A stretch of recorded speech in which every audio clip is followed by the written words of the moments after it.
Yeah. My thing stays in now. Okay. Yo, hey, so I saw this. What tracked me to this video, man? I saw the thumbnail, and the thumbnail was one that Jordan Peterson did with this reporter, and this the one that blew Jordan Peterson up. But this was on Thomas Sowell's video, and it was called on his channel, and it says Thomas Sowell dismantles feminism with a fact. So I don't know if I think it's actually him talking. So it's so funny whenever you see these titles real quick, you'll see it'll be the title, but then it ain't as that simple as the title. No. The simple. Hold on. And wait. it's only 5 minutes. God.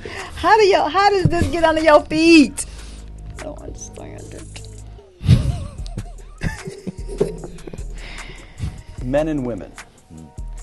From Economic Facts and Fallacies. I'm quoting you to yourself, Tom. Focus, listen. Quote, it is widely believed that the rise of American women in high-level occupations since the 1960s has been due to anti-discrimination laws, and that these in turn have been due to the feminist movement. In reality, Go back, babe. the proportion... I gotta focus. Don't distract me, please. Men and women. From Economic Facts and Fallacies. I'm quoting you to yourself, Tom. Quote, it is widely believed that the rise of American women in high-level occupations since the 1960s has been due to anti-discrimination laws, and that these in turn have been due to the feminist movement.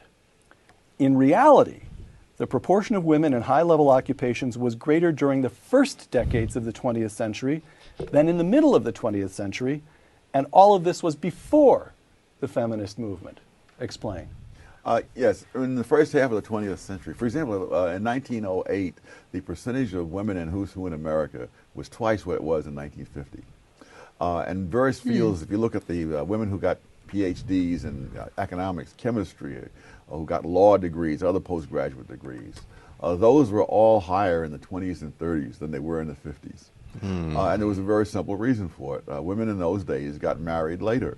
In the early years in of the century. early years. Right. Wow. Over time, the age of marriage and the age of beginning to have children began to decline. And the classic era was, of course, the era of the baby boom. And that's when women hit a low in their proportion of the postgraduate degrees and in the professions in which those degrees would be used. Really? Now, around 1956, the age of marriage began rising.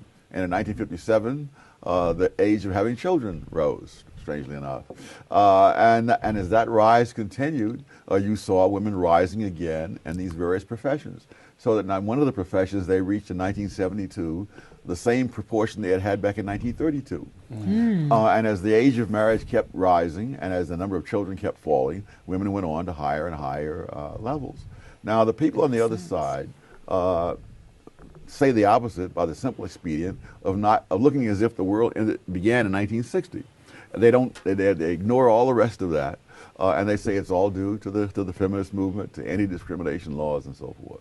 Well, you're right. I'm going to quote you again. Among the many factors which influence male-female economic differences, the most elusive is employer discrimination. Yes, that when you correct for all the various factors, such as the number of hours worked, the continuous employment versus taking a few years out to have children and so on. You take all that into account, the differences between men and women become quite trivial. If you look at the academic world, or as far back as 1969, women who were never married and who had earned higher incomes than men who had never married. They became a tenured professor at a higher rate than men who had never married. And then later on, if you look at the general population, if you take the women who are past the childbearing years and who work continuously, their incomes were higher than men who would work continuously, and so on. So the difference is that not that the employer is paying them differently, but that they have different characteristics. So the central variable in explaining economic differences between men and women is not employer discrimination, not the rise of feminism. It's that women, it's child rearing, marriage and child rearing. That's the variable. As that varies, a women's arrival or participation rate in high-level occupations varies with that. That's Absolutely. the correlation. Okay. Wow. Now, in principle, you note, family responsibilities could be perfectly evenly divided between fathers and mothers. But that isn't the way it has worked in practice. Quote, I'm quoting you again, since economic consequences follow from practices rather than principles, The asymmetrical division of domestic responsibilities produces male-female differences in income, close quote. Question, what are the policy implications of that? If we become fixed on eliminating male-female income differences, is it the case that the only choice, the only route for doing that is to involve the government in redesigning the very nature of the family? Well, or am I leaping to a melodramatic conclusion? No. Yeah, and logically that's certainly true. However, not all domestic responsibilities can be shared equally, such as having babies. Right. Which is not an inconsequential thing, no, since the human race depends on it. But what it means is that women make choices that make a lot of sense for them. For example, the choice of occupations, that women tend not to go into occupations in which there's a very high rate of obsolescence. I mean, and if you're a computer engineer and you take 5 years out to have a child and have the child up to the age where you can put him in Things daycare, would have changed. Well, my gosh, the world has changed. The job is gone. Yeah, you'd have to start way back. On the other hand, if you become a librarian, you become a teacher, other occupations like that, then you can take your 5 years off, come back, and pick up pretty much where you left off. Right. He's right.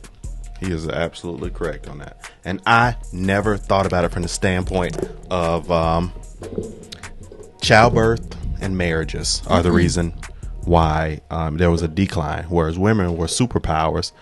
So that gives me so much stance. Like, feminism, what is that? Women were way more dominant, but it's just things changed between marriage and children. Powerful. Yep. Information. Perspective is everything. All right, y'all, man. We appreciate y'all, man. I love listening to some Tom and Sowell, man. Like, comment, subscribe. Don't take a note, so I'll put comment down in the section below. Don't Tom Sowell look like he bring lunch like a Capri Sun and 2 cut sandwiches. Look, I was thinking that in a brown paper sack. In a brown paper sack. Something really basic. Sure. Oh, he'll go out and get something wrapped with his newspaper, Y'all can his see coffee. it. And his coffee.